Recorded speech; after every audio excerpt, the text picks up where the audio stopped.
Assalamualaikum warahmatullahi wabarakatuh. Waalaikumsalam warahmatullahi wabarakatuh. Untuk ketua kelas mohon disiapkan dulu sebelumnya. Doaan wassalaman.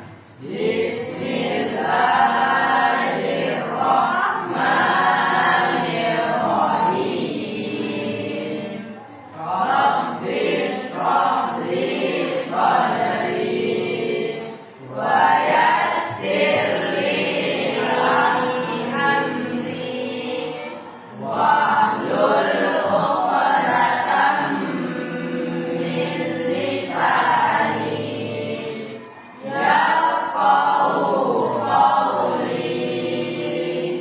Rabbi zidni ilman warzuqni fahman birahmatika ya arhamar rahimin. Assalamualaikum warahmatullahi wabarakatuh. Waalaikumsalam warahmatullahi wabarakatuh.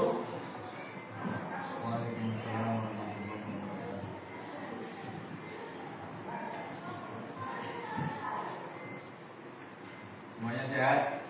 Alhamdulillah luar biasa. Yes, oke, mantap, mantap, mantap. Allahu Akbar. Ada yang nggak hadir? Ada Ustaz. Siapa? Isra. Isra kemana? Sakit.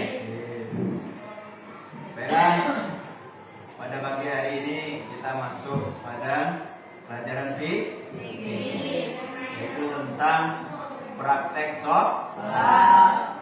Kemarin sudah dijelaskan bagaimana rukunnya sholat, syarat sahnya sholat. Nah, sekarang kita sudah masuk ke prakteknya. Bismillahirrahmanirrahim. Dalam Al-Quran dijelaskan bahwasanya sebelum kita melakukan ibadah, sebelum kita melakukan sholat, kita dianjurkan untuk suci. Suci dari apa? Dari hadas kecil, dari hadas besar, suci dari najis. Jadi semua yang ada yang di dekat kita, di badan kita, semuanya harus bersih. Syarat dan rukunnya sholat. Syarat sahnya sholat yang pertama yaitu tadi suci dari hadas kecil maupun hadas besar. Yang kedua yaitu suci dari najis, baik itu dari najis yang paling ringan sampai najis yang paling berat. Itu sudah pelajaran sudah lewat bagaimana cara membersihkannya. Yang ketiga yaitu syaratnya harus menutup aurat. Umpama kita pas sholat kok celananya bolong ataupun robek, jelas itu tidak menutup aurat. Ataupun yang anak putri harus diperhatikan juga masalah mukenahnya. Yang nomor 4 yaitu menghadap kiblat. Kita berarti di arah barat karena kita berada di sebelah timurnya Ka'bah. Maka kita menghadap ke barat. Yang kelima yaitu masuk waktu sholat. Kita harus tahu kapan waktunya sholat itu masuk. Jadi umpama masih jam berapa ini? Jam 10. Jam 10 kok tiba-tiba sholat asar, ya belum waktunya. Berarti belum masuk waktu sholat asar, ya tidak sah. Yang terakhir yaitu masing-masing sholat dari sholat 5 waktu itu punya niat masing-masing. Coba sebutkan niat sholat subuh. 1, 2, 3. Usolli fardu subhi raka'ataini mustaqbilal qiblati ada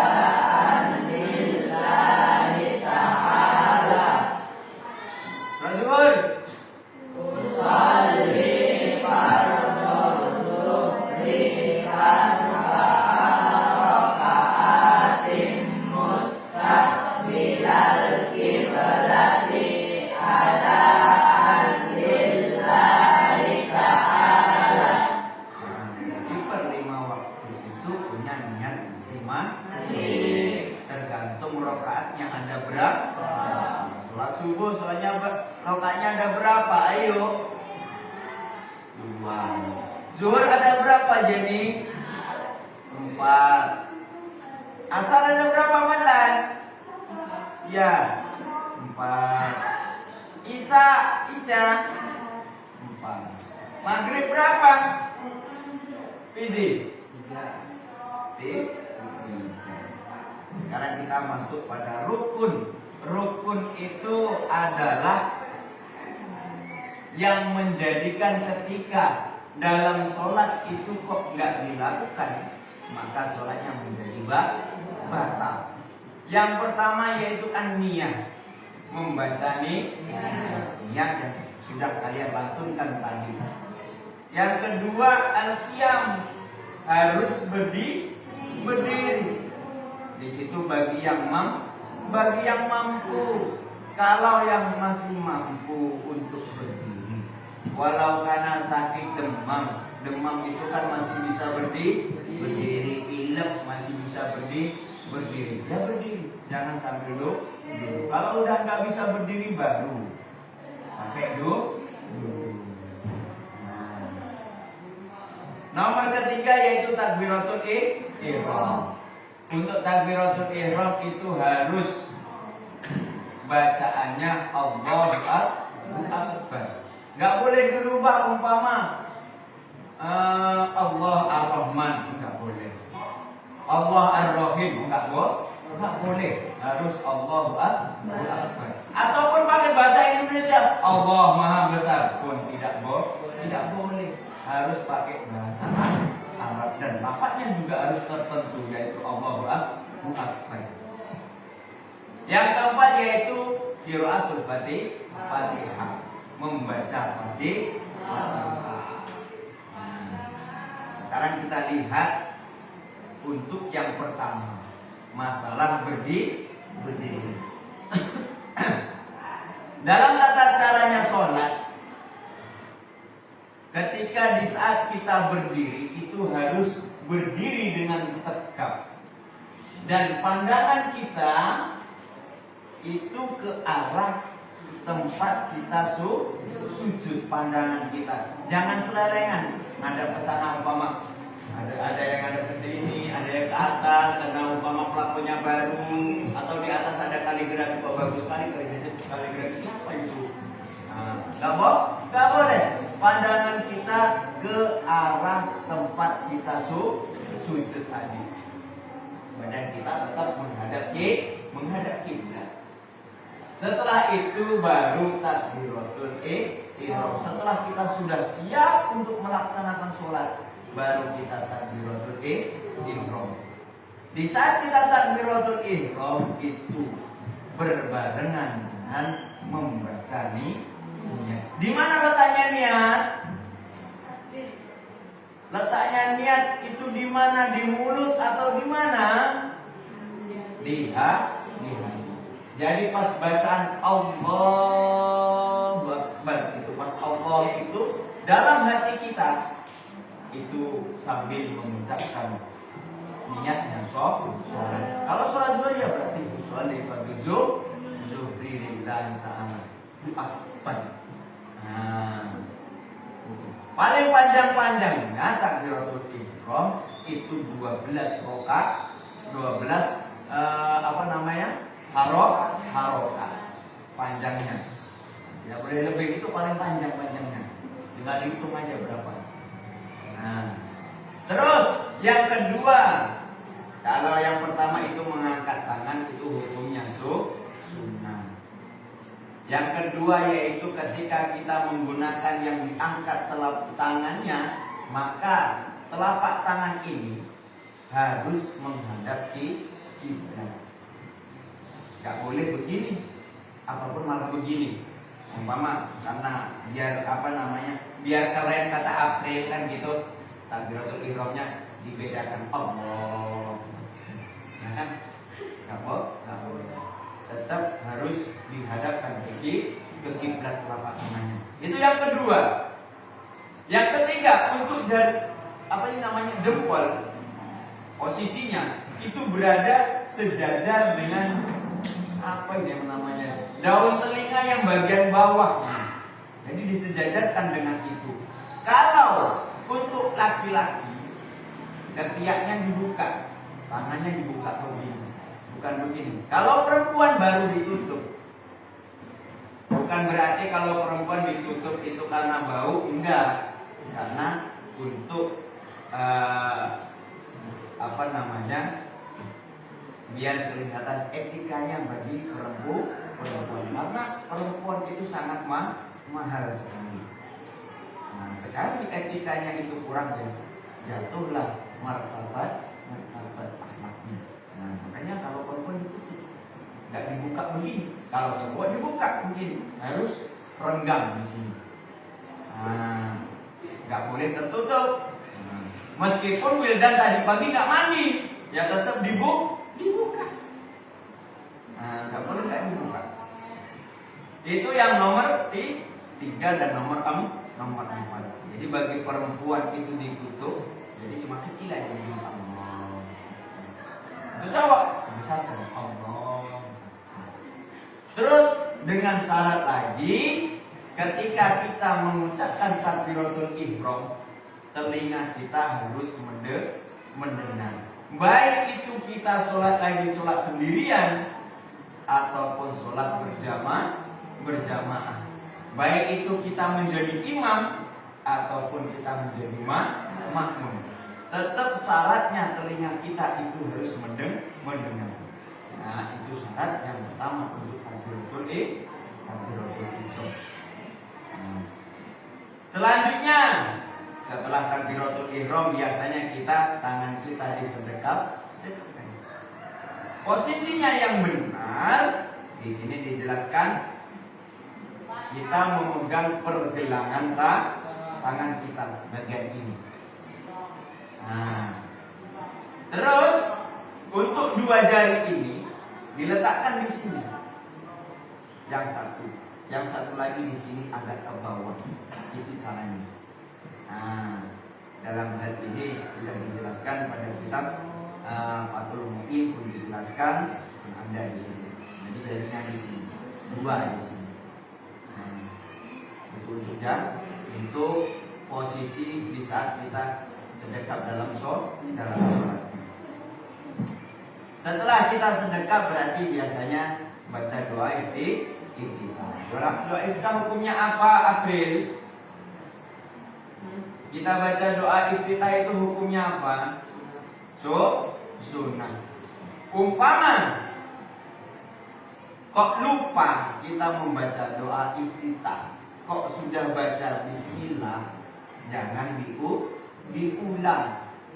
Umpama karena kerajinan atau nggak pernah meninggalkan hal-hal yang sunnah dalam sholat, suatu saat lupa setelah takbiratul ihram Allah, karena biasanya baca doa iftitah lupa baca bismillah dulu, bismillahirrahmanirrahim, dibalik lagi Allahu akbar, malah batal. Tidak boleh. Urutannya doa iftitah, ta'awuz, bismillah, terus Fatihah. Ini harus urut. Ketika kok doa iftitahnya lupa berarti langsung ta'awuz. Kalau ta'awuznya lupa langsung bismillah.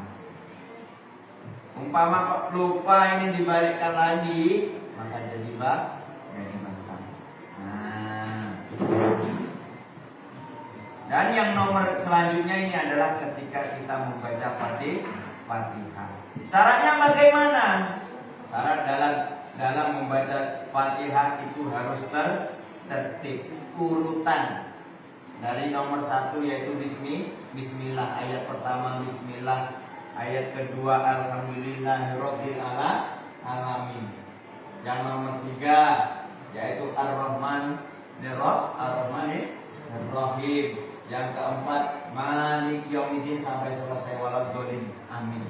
Jangan sampai diseling-seling. Umpama pertama bismillah terus ayat keempat siratal ladzina an'amta 'alaihim alhamdulillahirabbil batal. Itu namanya bukan Tapi itu harus urutan. Yang nomor 1 ya harus nomor 1, nomor 2 ya harus nomor 2, bagian nomor 2. Nah, yang syarat yang kedua yaitu muamalah.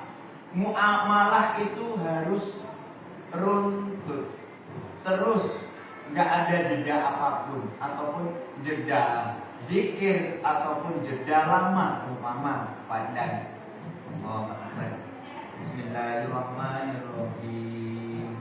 Berhenti lama, lamun dulu, menerima sih. Alhamdulillahirabbil alamin. Satu, dibetulkan. Balik lagi. Maliki yaumiddin. Lamun lagi. Lama mana yang belum nonton nasi? Iyyaka na'budu wa iyyaka nasta'in. Itu namanya bukan muamalah. Enggak boleh ada jeda panjang. Baik itu jedanya cuma diam ataupun jeda dengan kegiatan lain ataupun ucapan lain. Maka Fatihahnya tidak sah. Maka kalau Fatihahnya tidak sah, maka sholatnya batal. Terus yang nomor 3 yaitu memperhatikan masalah tasdid. Di dalam Fatihah jumlah tasdid itu ada 14 tempat. Itu yang sudah saya lihat. Yang pertama yaitu pada lafaz jalalah Allah, yang kedua Ar-Rahman, yang ketiga Ar-Rahim, yang keempat adalah lafaz Allah lagi, billahi, terus Rabbi, Ar-Rahman, Ar-Rahim, Ad-Din, sampai waladhdallin. Itu semua jumlahnya ada 14 tasdid. Cara pembacaan tasdid sudah jelas kita pelajari dalam kitab tajwid. Tasdid harus ditahan dulu. Nah, karena ketika tasdid itu berarti mempunyai 2 huruf. Kalau kok nggak sampai ditahan berarti menghilangkan 1 huruf. Sekarang pada selanjutnya yaitu posisi rukuk. Yang mana yang diwajibkan dalam rukuk itu yang pertama adalah harus tumakninah. Apa sih tumakninah? Tumakninah adalah diam sebentar tanpa ada gerakan apapun. Umpama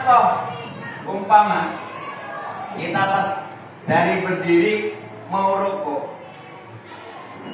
memang di situ bahasanya meskipun hanya selama bacaan subhanallah, tapi kok pas rukuk kalian masih ada gerak, entah itu tangan, entah itu kaki, terus bilang subhanallah terus berdiri lagi, tapi ada pergerakan, berarti di situ belum dimasuk tumakninah. Yang dimasuk tumakninah di situ memang diam, tanpa kata-kata, tanpa gerakan. Memang sudah sempurna gerak. Sempurna diam. Nah, itu yang namanya tumakninah. Dan posisinya pada rukuk yang pertama punggungnya manusia itu kita kira-kirakan lurus punggungnya, nggak melengkung ataupun makin ke atas begini. Nah, dia lurus. Itu masalah punggung dengan ukuran kayak 90 derajat lah. 90. Terus letak kedua telapak tangan itu harus menempel di lutut. Nggak boleh di bawah lutut ataupun di paha. Kadang kita kan sholat karena cepat-cepat, kadang nggak sampai nempel telapak tangan ini menempel di lutut, kadang di paha, kadang malah kebablasan sampai di tulang kering. Nah, syaratnya harus menempel di lutut. Itu paling minim-minim. Kalaupun toh nggak bisa paling sempurna itu lurus 90 derajat, ya maka cukup menempelkan telapak tangan itu ke lutut. Kalau cuma nempel kan paling kondisi badan itu paling agak ke atas sedikit gitu.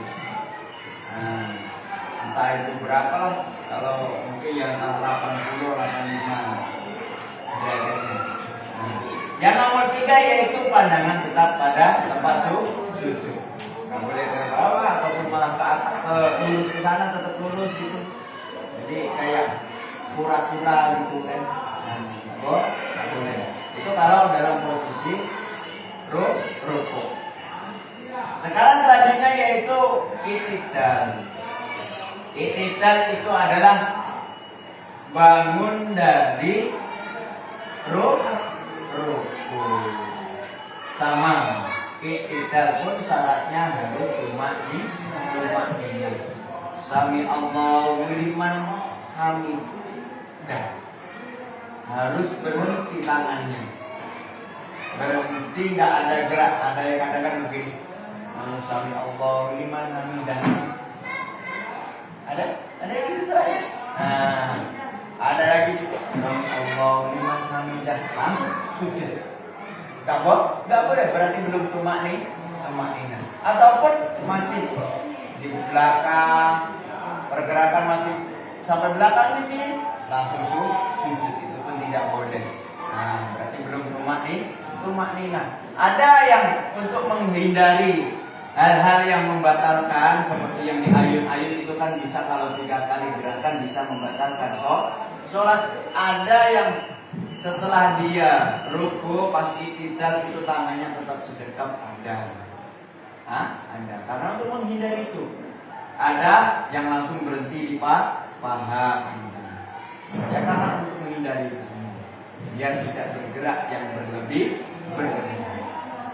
Setelah itu yaitu sujud. Sujud kondisinya tidak terlalu ke bawah, tidak terlalu ke atas pantatnya. Hanya sebatas 45 derajat. Nah, jadi nggak terlalu nungging, nggak terlalu ke bawah pantatnya. Posisinya. Terus posisi kakinya itu dipancatkan begini. Apa namanya?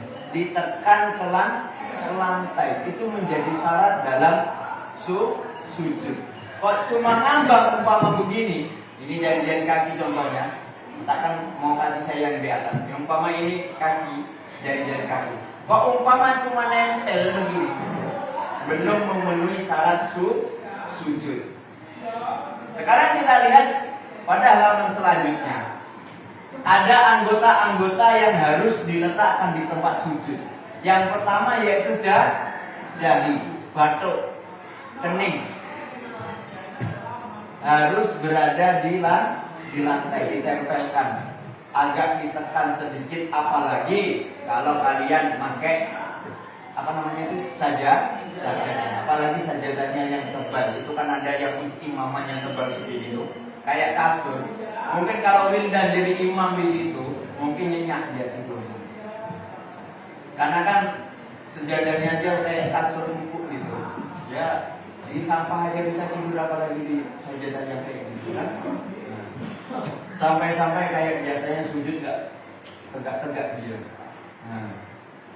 Nah, apalagi yang umpama tempat sujudnya yang empuk seperti itu harus benar-benar ditekan.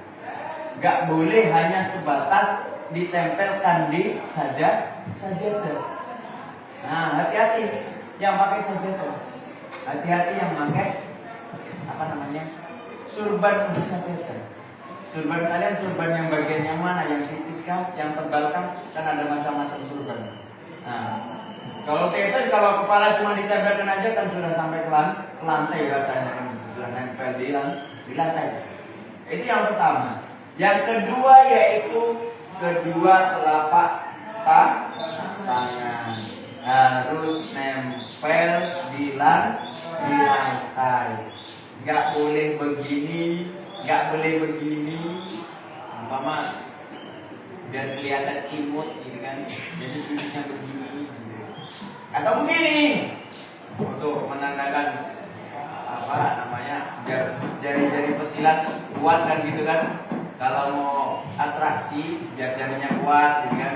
Nah, jadi di sholat pun dipraktekkan gitu. Nah, pun nggak boleh, harus telapak ataupun bagian dalam bagian tangan ini harus nempel.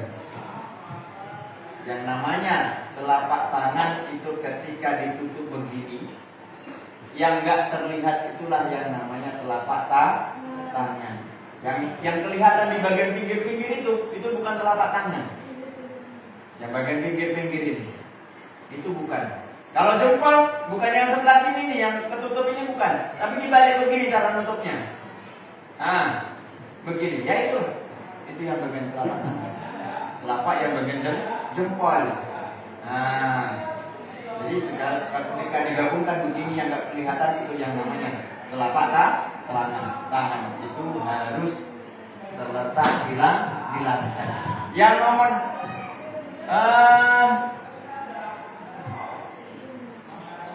2 sama 3 itu kedua telapak tangan. Selanjutnya yaitu kedua lutut. Ini sujudnya unik. Lututnya diangkat jadi nungging. Gitu kan? Ya kalian pikirkan sendiri lah kalau lututnya itu nggak ditempelkan di lantai kayak mana bentuknya, nah, begitulah. Nah, itu tidak sah. Itu anggota-anggota yang harus ditempelkan, harus hukumnya wajib. Terus nomor selanjutnya bagian jari-jari kaki. Meskipun itu sebagian, tadi saya bilang yang tidak tertutup itu bukan telapak tangan. Baik itu kaki sama. Ditempelkan begini juga. Kalau yang bagian kaki itu hanya sebagian, bukan semua. Makanya kaki bagian jarinya itu harus ditekuk begini. Karena bagian telapaknya kaki itu sebelah sini, bukan yang di ujung. Di ujung itu bukan telapak kaki. Jadi harus ditekuk begini jarinya. Nah, ditekuk benar-benar nempel di lantai. Nah, itu dia caranya untuk anggota-anggota yang harus berada di tempat sujud. Nah, cara-caranya. Nah, dahi harus terbuka, jangan ditutup kayak punya April begitu cara memakainya pecing, ataupun kayak saya begini. Karena saya nggak suka pakai baju begini, karena kelihatan dahinya itu lebar kayak lapangan golf, jadi malu saya tutup begini. Nah, umpama pas surat tutup begini, berarti tertutup. Anggota yang diwajibkan untuk bersujud tertutup oleh barang yang dibawa tidak sah sujudnya. Berarti sholatnya batal. Terus nomor 3 itu menekan. Ya tadi yang bagian kening tadi itu dahi harus ditekan ke lantai. Itu yang di situ sekedar beratnya kepala itu ketika sajadahnya itu tidak empuk ataupun kita sholat lagi di kasur. Karena siapa kan biji kan kalau liburan itu mager, pisah dengan kasurnya. Jadi sholatnya dia tetap di kasur. Wudhu minta angkatkan mamaknya. Mak angkatkan saja yang wudhu. Saking magernya. Jadi sholatnya pun tetap di kasur. Nah, apalagi kalau kasur benar-benar harus ditekan. Nah. Terus tidak sujud ke tempat yang bergerak ketika ia bergerak. Contoh peci tadi. Peci ketika kita gerak dalam sholat ikut gerak atau dia tetap nempel di lantai? Ikut gerak, berarti tidak boleh membatalkan sujud, membatalkan sholat. Makanya harus dibuka. Contoh lagi, umpama kalian kalau ini kan sekarang lagi tenan-tenannya pakai surban. Surbannya dipakai di saat sholat. Surban yang panjang itu, bukan yang punya harsa itu cuma pendek segini. Ada yang lebih panjang lagi. Dia pas sujud jadi gelar di depan sujud kita. Umpama kita sujud, tangan kita di atas surban tadi, tidak sah sujud kita, ataupun dahi kita di atasnya surban yang kita pakai tadi, nggak boleh. Nah, beda dengan surban yang kita lepas lah, memang sengaja kita buat saja sajadah. Kalau kita buat sajadah kan jelas dia tidak ikut kita bergerak, dia berhenti. Kalau seperti itu boleh. Tapi kalau lagi dipakai kok tiba-tiba gelar di depan kita, kalau kita tetap sujud di dalamnya itu, di atasnya itu, tiba batal sholatnya. Terakhir jelas tumakninah. Dimanapun di rukuk, di i'tidal, sujud, terus duduk di antara dua sujud tetap ada tumakninah. Meskipun sedikit ataupun sebentar. Nah, pokoknya gerakan-gerakan digunakan. Terus juga umpama April beli surban yang panjang sekali sampai ke belakang aula itu sampai panjangnya, ataupun sampai turun ke tangganya aula itu kan ada tangganya di atas kan, yang dalam yang depan. Tiba-tiba di bawah sana ada tai ayam, maka sholatnya batal karena membawa najis. Sampai panjangnya surban ataupun jubah sama aja. Mama sampai memanjang itu sampai jauh. Meskipun kalau kita gerak, kalau kita pakai pakaian panjang, surban panjang, saking panjangnya kan nggak mungkin kita gerak yang bagian ujung sana itu gerak kan begitu. Meskipun yang ujung itu tidak bergerak, tapi kalau sambungannya masih kita pakai, kita gunakan untuk sholat, kita bergerak, dia ikut gerak, maka tetap itu termasuk barang yang kita bawa. Maka kalau kena najis, berarti sholatnya tidak sah. Itu untuk bab surban. Beda kalau untuk cuma digelarkan, ada tai digelarkan pakai surban. Itu boleh.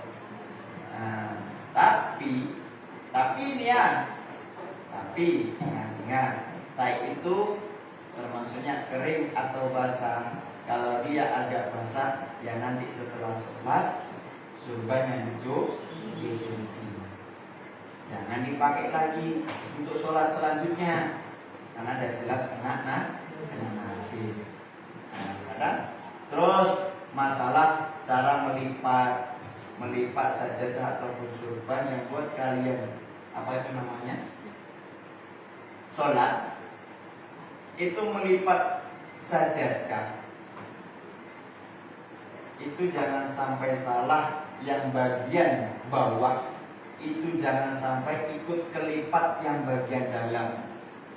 Karena kan kita asal melipat kan gitu kan, kalau bisa yang dalam ya tetap di dalam, yang luar tetap di luar untuk nanti di bawah. Jangan sampai ikut kelipat. Umpama nggak ada barang yang kayak surban. Umpama kan surban itu kan atau sejadah itu besar segini. Kalau melipatnya dari sini ke sini, terus ke sini, kayak di gunung gitu. Itu contohnya apa sini surbannya.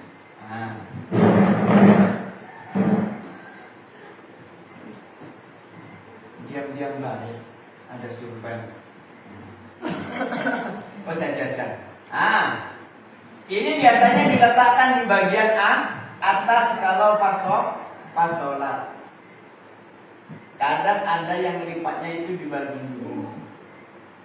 Jelas yang bagian bawah ikut kelipat yang di atas. Ini hati-hati yang atas menjadi najis. Boleh cara melipatnya tetap di dalam, ketemu dalam boleh. Kan nggak ketemu nih yang di luar. Begini tetap nggak ketemu. Ataupun yang luar ketemu luar. Boleh. Yang penting jangan digulung kayak tadi. Nah, digulung kayak tadi jelas.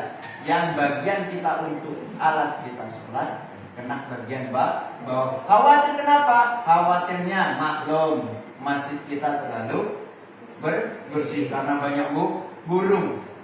Burung kan banyak burung yang suka di masjid, itu burung gereja, burung hantu. Nah, gitu. Terus selanjutnya yaitu duduk di antara dua sujud.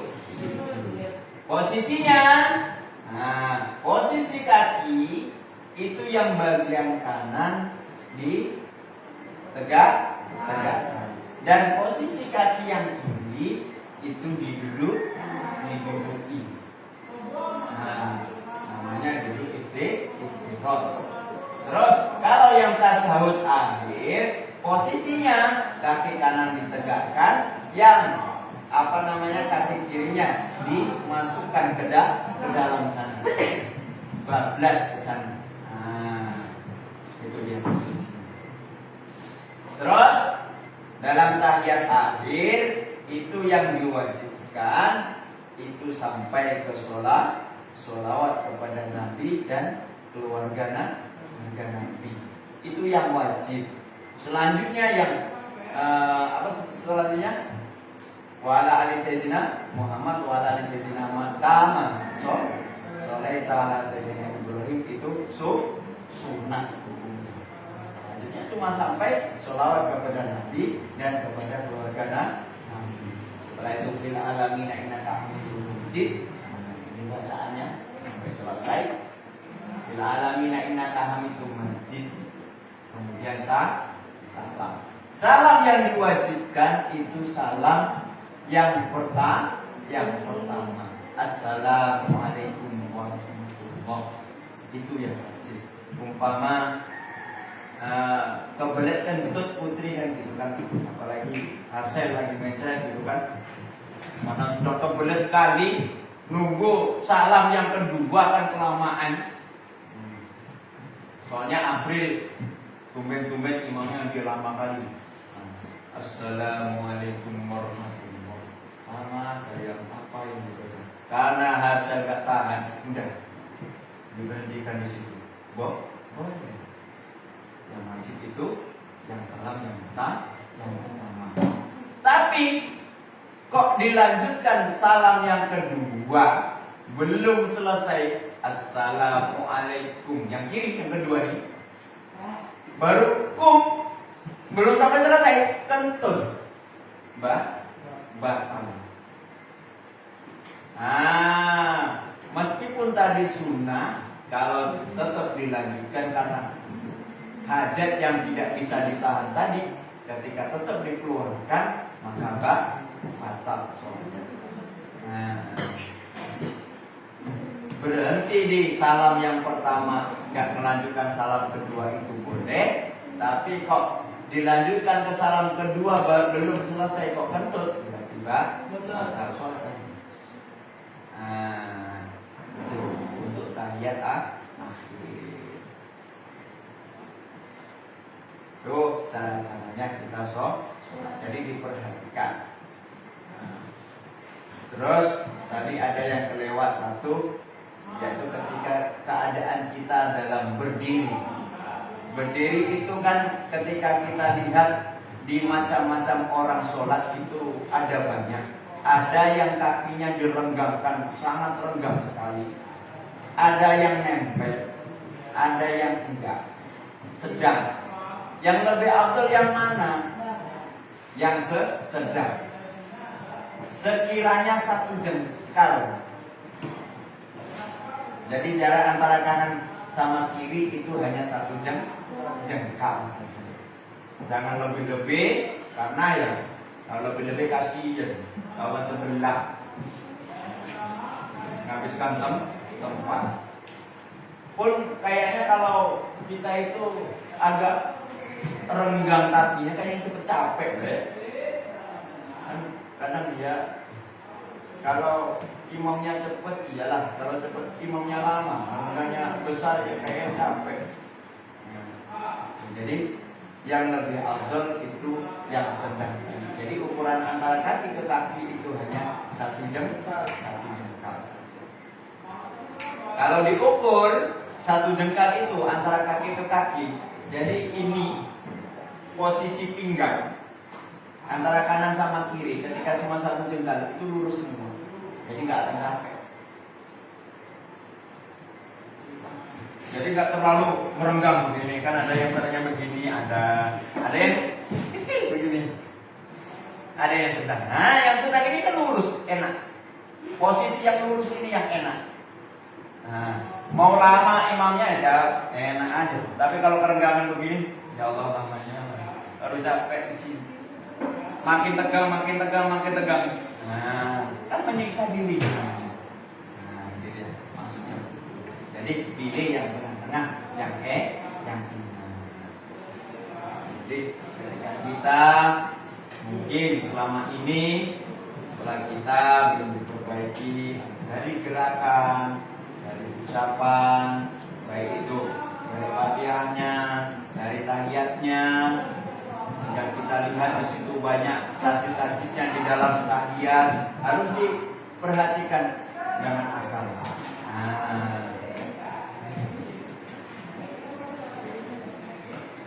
Ada pertanyaan? Hah? Ada pertanyaan? Betul Putri, ada pertanyaan?